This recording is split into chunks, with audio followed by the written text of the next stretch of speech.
Well, hey there, Changemakers. Welcome to the Dare to Begin Small and Mighty podcast. I'm your host, Amy Van Meel, and I'm here to inspire and teach changemakers like you, entrepreneurs, budding entrepreneurs, and people who are doing big things in the world, some tips, tricks, things about business, and we're doing some personal growth on the way. With that, let's dive into today's topic. Well, hey there, Changemakers. Welcome to the Dare to Begin Small and Mighty podcast. I'm so excited that you're here with me today. So I usually schedule and record these podcasts in the morning because in the mornings I'm fresh off my cup of coffee. My brain isn't full with all of the things that happen later on in the day yet. And I like to come to you guys fresh so you get the very best of me every episode. Now, the very exciting thing this morning is that before I hit record on today's podcast, I was scheduling a few interviews. So I've sent out some requests for some interviews. Stay tuned. I have one for sure, yes, and I'm super excited to bring you that interview. I still need to schedule it, so stay tuned. It's coming. It's just not ready yet. And I will be actually guesting on another podcast as well. And once those details are confirmed and I can share a bit more with you, then I'll be happy to do so. So stay tuned. Things are going and growing in the Dare to Begin offices, and I'm excited. It's a funny thing, actually, about reaching out to ask people if I can interview them, and also putting the energy out there that I want to be interviewed. It might sound simple, like you're thinking, well, Amy, you're already doing a podcast, you're talking every week, right? Like how much more could it be? But the truth is I haven't done an interview before, like an actual proper formal interview. And so I look at interviews really as more like conversations where one of the things that I love about meeting new people is that I love to find out, what they're about, why they're doing things, what they learned along the way. And I look at an interview as basically the same thing. The only difference is that I'm recording it so that you can hear it as well. So I'm super excited for that. And then being interviewed is going to be quite the experience, I think, for me, because I've never done that before. So I'm really excited for both, and I can hardly wait to share those with you. And I thought I've been thinking about this. I don't know if you probably haven't noticed, but you may have noticed that I don't say I can't wait. I do not use the word can't as much as possible because it is a stopper. It's a momentum stopper. So I think it's funny when people say, I can't wait for this to come out, or I can't wait for that to happen. Because to me, it's like, okay, if you can't wait, that means it has to happen right now. Whereas when you say I can hardly wait, to me, that's like, yeah, I'm really friggin' excited about it, but I am practicing patience right now while I'm waiting for that to come out. So just a quick note. I like to share those things with you to also encourage you to watch for the words and the phrases that you're using, because so often we don't think about phrases that we just use on the regular. I know my guy would, if I'd ask him a question or propose an option, he'd say something along the lines of, well, that can't hurt. And I called him out on it, and I've called him out on it a few times, and now he doesn't use the phrase anymore. I said, why can't it hurt? And even if it did, who would it hurt anyway? It's not a good phrase. It was so funny. We were having dinner one night with some friends and talking about, when we were dating. So a couple who's now married, before they got married, they were talking about when they were dating. And one of them said they dated someone who would describe a positive experience with the phrase of, oh my God, this is so good, I could just kill myself. And everything was that way. Like, oh my gosh, this cake is so good, I could just kill myself. Oh my gosh, that concert was so good, I could just kill myself. And finally, this person's like, I don't think this is a person that I want to spend my life with or really interact with anymore, because, to liken a positive experience with suicide really is what it comes down to. They were just like, okay, that's not a good idea. So I do encourage you to pay attention to the words that you say. And this is not about policing yourself. Please understand, I have fallen into that in the past as well. but I do want to encourage you to pay attention because look, the words that you say and the thoughts that you think and the things that you do, they go out into the universe and they bring more of it. And I am learning like on a big scale right now. I mentioned in last week's episode that I've hired a coach and I love having a coach. And at the same time, it's like growth on a mega scale right now on my end. So stay tuned. I know there's big things coming. And in the meantime, I loved how my coach put this in an Instagram post. She talked about growth essentially being like, if you think about a hermit crab. So a hermit crab lives in a shell, but unlike some crustaceans, it doesn't create its own shell. It actually needs to home in different shells. So as a hermit crab grows, once it outgrows the shell that it's in, it actually needs to leave and go find another one. But in between the shells, they're super exposed, right? There's nothing protecting them. That's why they have the shell. So I feel very much like the hermit crab between shells right now, where I'm like, oh my gosh, like anybody could just come and eat me from up above. I loved her analogy and she's been so good. So I highly recommend if you've been thinking about getting a coach, get a coach because it's definitely worth it. All right, so I want to talk about a topic that is really very near and dear to my heart when it comes to business. I have touched on it in previous podcast episodes. The truth is that the topic that I'm going to talk about today completely interlays with every single episode I've ever done and probably every single episode I ever will do, but I want to get super specific about it today. And that is really this, that as a business owner, you have two main responsibilities to your clients. Really only two. Everything boils down to these two. And they are this. You need to set expectations and you need to deliver incredible value.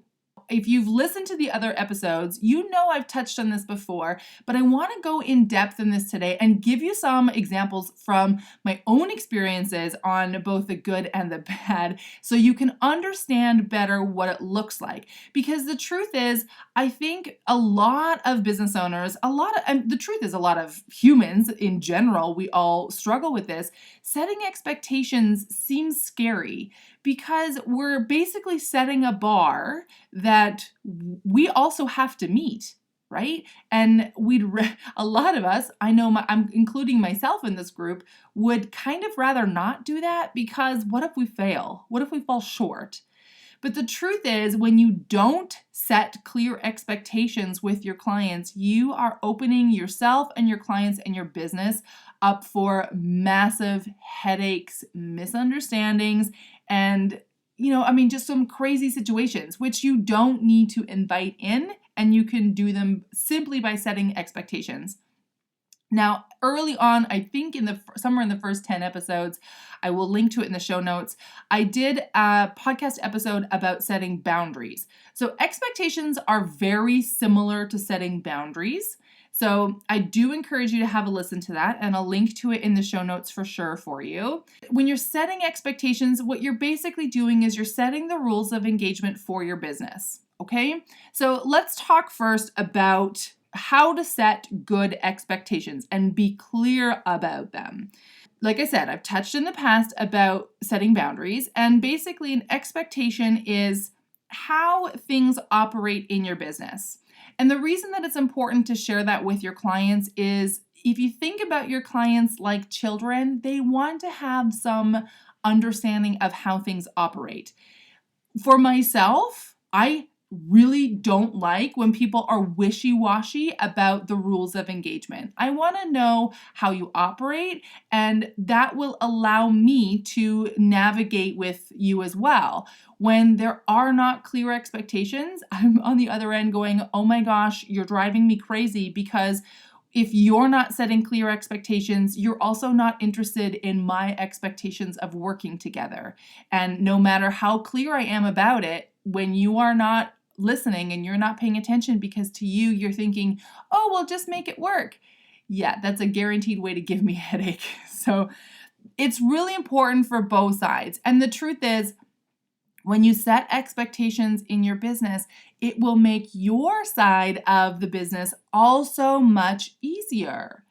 And when clients or other people, it might even be staff, it might be employees, when they step outside, when they overstep the boundary or they ignore the clear expectations that has been set, then if you've done the work of establishing ahead of time, this is how we work together, then you can simply remind them and say, look, this is how this business operates. This is how I work with my clients, or this is what I expect from my employees. And you've overstepped the bound. So I'm just reminding you right now of what the boundary is, what the expectation is, why I have that in place. And I ask that you respect that going forward. It's really as simple as that. It doesn't have to be big. It doesn't have to be scary. You're not creating some huge confrontation. But what it does do is it gives your clients clear parameters to operate within, and they love it. On the design side of my design business, my clients know I will always go to bat for them. They know I will always respond to emails or text messages. But they also understand that I highly value my time away and that I'm not always in the office. So it might be a couple of days before I respond, or I might have to, touch base with them the next day for their text message or a phone call, because the day that they're connecting with me, I'm busy, I'm meeting with clients, I'm away from the office. They understand that. But the expectation that I've set with them is that I will always touch base, I will be clear about what's happening, and I always have their best interests at heart.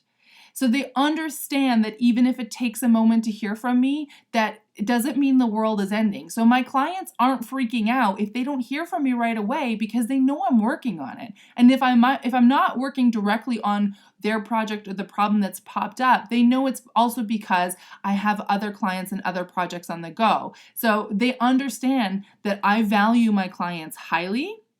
I value their home and their peace of mind, but that I do have more than one client. So it makes a huge difference. When I first started my design business, I didn't have clear expectations, and I was really terrified to set any kind of boundaries in my business, because everybody that I talked to, they literally work 24/7. I'd get emails at 11 o'clock at night. So at 9 o'clock at night, I'd be sitting on the couch watching a movie or something with my guy, feeling guilty that I'm not checking my email, even though it goes so against my core value to be sitting there working all the time. I know that I manage my time and I manage my day well enough that I could easily take care of it the next day. So when I started, that was a real struggle for me. And the further I've gotten into the business, the easier it is. And now I'm just like, look, this is how I operate. This is what I expect from you. This is how I'll deliver for you. And that's just the way it goes. So you can sign on board or you cannot. But that's your choice. This is how I operate. When you set clear expectations for yourself and for your clients, everything just works so much smoother. So let's talk a couple quick examples of expectations that you can set. I've touched on this before, but one of them includes obviously office hours. So when are you available for contact? If customers have questions for you, when and how do they connect with you?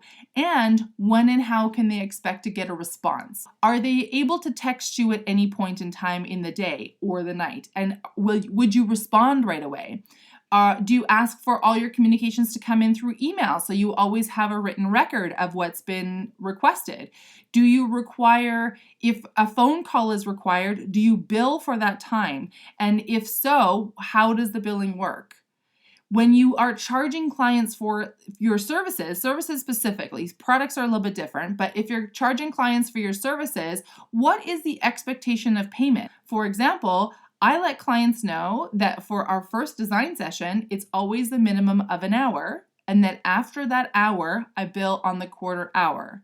So if they go over the hour, they're not paying for a full second hour right away. They're paying on quarter increments. So if we go an hour and 10 minutes, they get billed for an hour and 15 minutes. I'm very clear about that so that I take that fear and that worry that's lurking in the back, even though most clients won't admit it, most people are worried about that. I let them know upfront, here's how it works, and I'm clear about the payment terms. So I do let them know, look, until if I've done a design session with them and they want to engage me on further work, but they haven't paid me yet for the design session and I've been waiting for that payment, no other work gets done until that payment comes in. Same thing when I do my client success packages. There are payment terms associated with it, and work does not begin until those payment terms have been met. Very clear on it so that my clients understand they have a responsibility. If they want me to work, if they want me to do the project for them, I'm totally happy to, but we're not going to work for free. And the reason that came into my business really is because I had a client that ended up having me sitting in front of a judge, and I'm sure I talked about that previously, so I'm not going to go into it here, but it's really frustrating and depressing and humbling to be sitting in front of a judge in like barely into my second year of business and trying to get paid from a client who just became a nightmare. And I'll tell you one thing, it was a huge headache, and I don't wish that experience on anybody, but I learned like a mother in that experience. And a lot of the very profitable and effective strategies in my design business came out of that experience. I wouldn't wish it on anybody, but I do believe that when things like that show up, you're there to learn. And I can either learn the lesson or I can ignore it, and I'm going to have to learn it again down the road. Take my experience and my mistakes and do what you will with them, but I share this with you to really help you avoid having to make those same mistakes, having to be in that same situation, because I'll tell you, it blows. So those are a few examples of some expectations that you can set in your business. And like I said, it's important to be clear about them.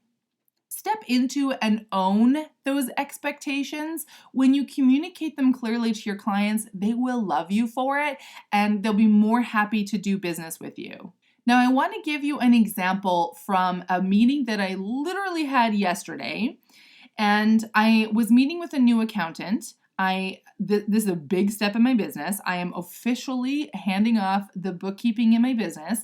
I advocate that all business owners should do it for themselves for at least 6 months to start.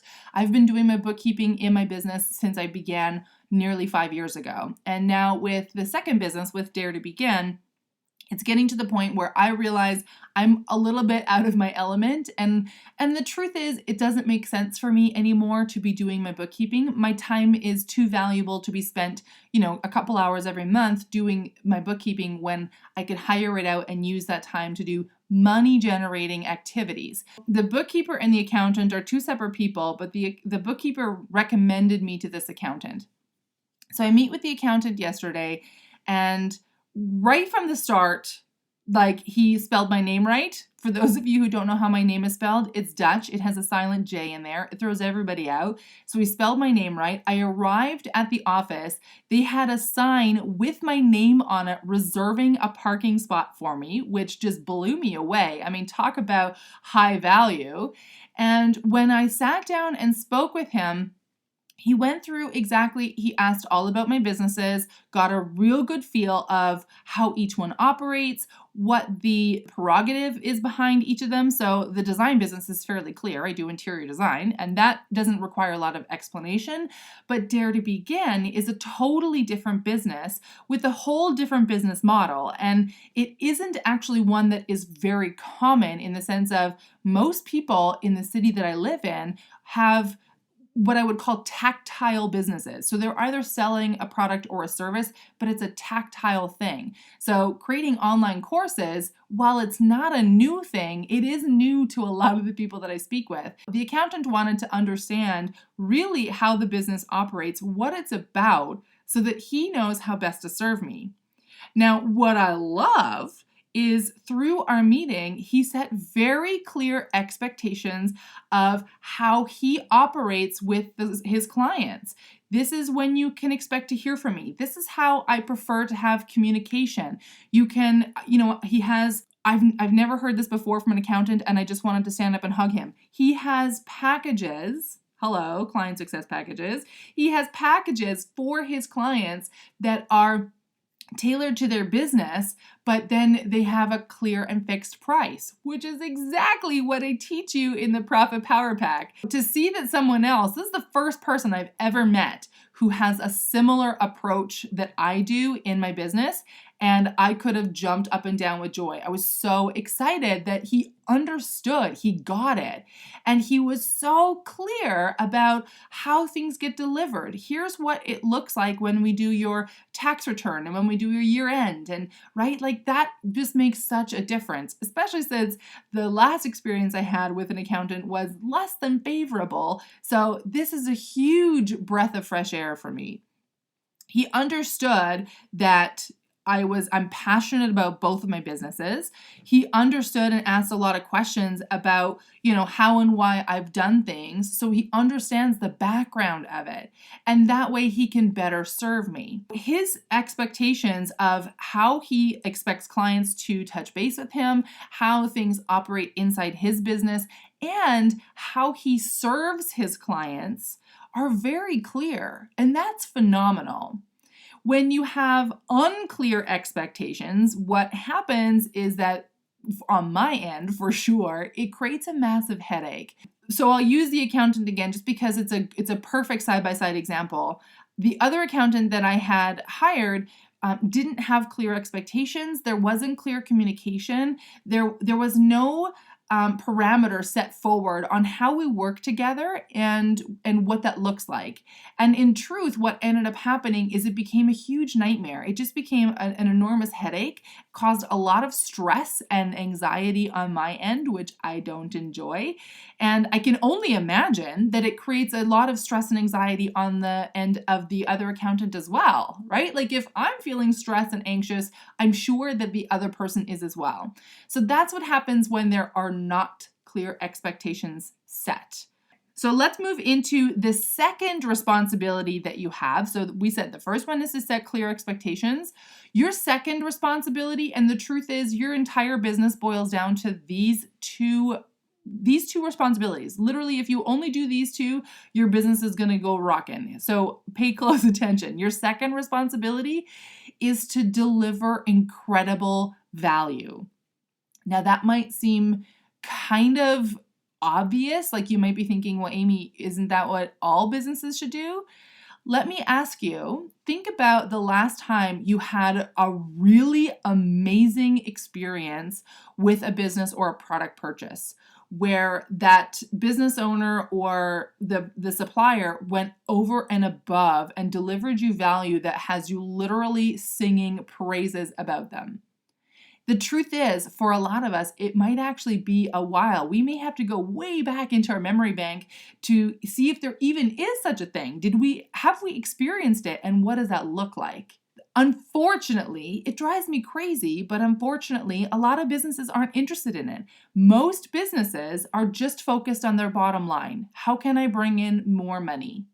And when you focus only on bringing in more money, you lose the heart and soul behind it. Because the truth is, even though our businesses need to be profitable, you've heard this from me before, so this is not new. You know that I believe strongly that your business needs to make money. That is your number one responsibility of your business. It needs to make money.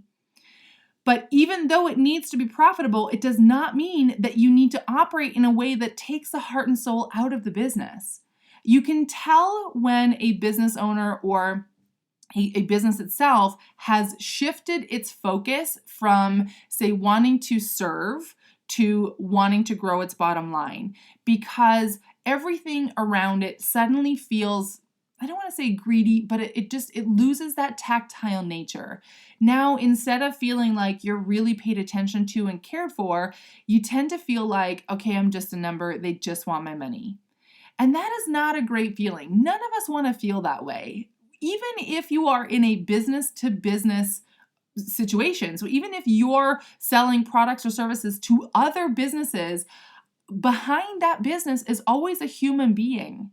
So it's important to keep that in mind, that you are not serving some faceless, nameless, machine on the other end. you are serving a human being on the other end. That human being is living and breathing. They have emotions, they have challenges, they have days that are really great, they have days that really kind of blow. So it's important to keep that in mind, that you are here to serve another human.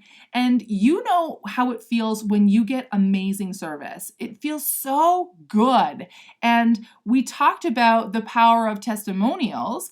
That's how you get great testimonials, is when clients feel like you really got it. You understood what they're about, you paid close attention, and you treated them like they are someone of value. It's so interesting. I love flying, and I always think it's such an interesting experience. When I flew to San Francisco a few weeks ago for Design Week, which I talked about a couple episodes ago, we were in, I think, the 5th row on the way down, and it was a new plane, and so they had like the, proper, I'm giving you air quotes here, first class area on this plane. So they had like the bigger seats, and they had the curtain that separates between the two, and which I always think, who came up with this idea that we're going to draw a curtain across so people can't see into first class? And I'm always like, well, we got to walk right through it to get to the rest of the plane anyway. So people know. People, if you were not in first class, you were not allowed to use the washroom in the front of the plane. That blew my mind. Like, we have, 300 people sitting on this plane, and you're expecting everybody outside of the first 12 people to use one washroom at the back of the plane? Like, that seems a little bit silly, but anyway, whatever. So what's interesting to me in this is the way that it comes across. So I understand that when you sit in first class, you've paid for that ticket. I get it. I had this conversation with my friend as we're flying down. Yeah, you've paid extra for that ticket. But what ends up happening is that often people in the economy class, we'll just call it like the regular seating, they see what's happening in first class, and it kind of leaves a sour taste in their mouth, because even if they didn't pay the first class ticket fare, they did pay to be on the flight. I remember a few years ago, my boyfriend and I had the opportunity to go to Europe, and we went to Dubrovnik, Croatia, which was fantastic. It was a very cool experience. And we left Croatia to spend a week in the Netherlands with my family. We were flying British Airways, and we thought, we paid extra for flying with British Airways because we figured they'd be a good airline. We would, we knew that things would run on time. Things should be all right. We paid for a service that we thought would be valuable to us. So we get on the plane. First of all, they get everybody loaded into the plane, and then find out, for whatever reason that I can't remember, we couldn't leave. So we sat at the gate for like 45 minutes or an hour, just sitting there. And I'm like, well, I would rather have just sat in the airport. At least I could walk around, right? Like, you're sitting in the plane, and I get it. Sometimes it happens, but it wasn't ideal. What stunned me, this seriously leveled me. I couldn't believe that this had happened. We're sitting in the plane, and we're near to the front. So there's a curtain in between first class and the rest of us, but we can still see through, right? Like, you can still see over the seat headrests and such. And we're sitting, so Dubrovnik, first of all, in the summer is not a cool place. It's hot. It was like 32 or 35 degrees Celsius there. It was a hot place. And when a plane's sitting on the tarmac, there is some air flowing, but if you sat in a tin can on a pavement strip, it gets warm, right? The air is not necessarily super fresh. The staff was handing out bottles of water to those in first class. They gave them like the hot wipes to wipe their hands down with. And I understand that comes with being in first class. Here's what leveled me. We spent an hour on the tarmac in a plane that was getting continually hotter with something like 300 people in the plane. And they didn't even offer a glass of water to those in economy. And that was what really shocked me. We're sitting in a plane that's getting warmer. We can't go anywhere, and you're not even coming along to offer a glass of water. So that really shocked me. That's a huge difference between how you actually treat people. And I can imagine that I was not the only one that was sitting in economy going, you gotta be kidding me right now, right? Like, okay, I get they paid more to be in first class, but you can't even offer me a glass of water? Isn't that kind of like a basic human right? That just seems strange to me. And so in the end, our experience with British Airways was really negative. And it wasn't just that, there were other things that happened along the flight as well that afterwards were just like, we should have just gone with a cheaper airline, saved ourselves a lot of money on the airfare because it was quite expensive, especially for a flight in Europe. For those of you who are in Europe, you can fly relatively inexpensively. And we just felt that that was so not worth our hard-earned money. We'd worked hard to save the money to pay for those things. And here we were feeling like, wow, that was just a terrible experience. So that is a perfect example of not delivering high value. Now, because we're in Calgary and we fly a lot around Canada and sometimes outside of Canada as well, but one of our focuses here is that we always fly with WestJet. For those of you Canadians, you know that kind of our two airlines here are WestJet and Air Canada. And for the most part, most people would rather fly WestJet than Air Canada. And the reason is WestJet always goes above and beyond for their clients. They understand that their business is built by their clients. That's how they make any money at all.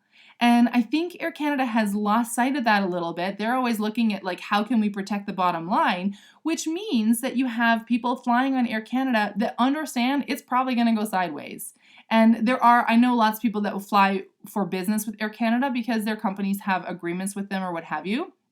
But for us, I know in our household and most of the people that I know, we will always fly with WestJet. The truth is airfares are similar, but the experience is completely different. When you're on a WestJet flight, you feel like you're wanted on that flight. You feel like the people who are there, the pilots and the crew, are happy that you're there. Right? They understand that you have choices. You could fly somewhere else, and they're happy that you've chosen WestJet to fly with. And so they do things that are just a little over and above, it can be, seriously guys, it can be as simple as just being friendly and having a conversation with someone. I know that seems like a crazy simple thing to do, but it's that human element, right? It's remembering that on the other side of that ticket is a person, a living, breathing, feeling human being who just wants to be seen and acknowledged. The truth is that's really what we're about. When you're focusing on delivering incredible value in your business and for your clients, I want you to always think, how can I go above and beyond for this client?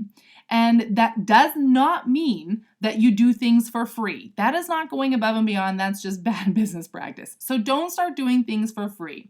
But things like, for example, in my design business, I do a lot of renovation work with clients. And so I have in the past, if I have a contractor whose version of cleanliness is not quite up to my par, then I will go afterwards and just, sweep up I literally did this for a renovation a few years ago. I went after the renovation was finished.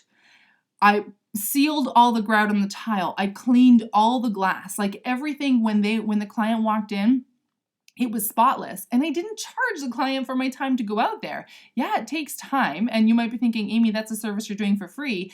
But the truth is, I made good money on the design package that I had done with them.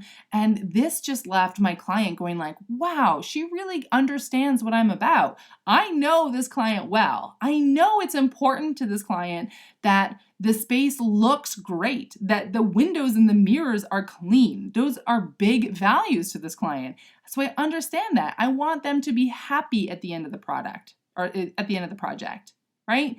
Other things that include like delivering incredible value are it's as simple as this, guys. Let them know what's going on in the meantime. In the construction industry, people are notorious for this, where a problem comes up on site, and rather than let the client know and say, hey, this is what happened and I'm working on it, I'm going to get back to you, they leave it.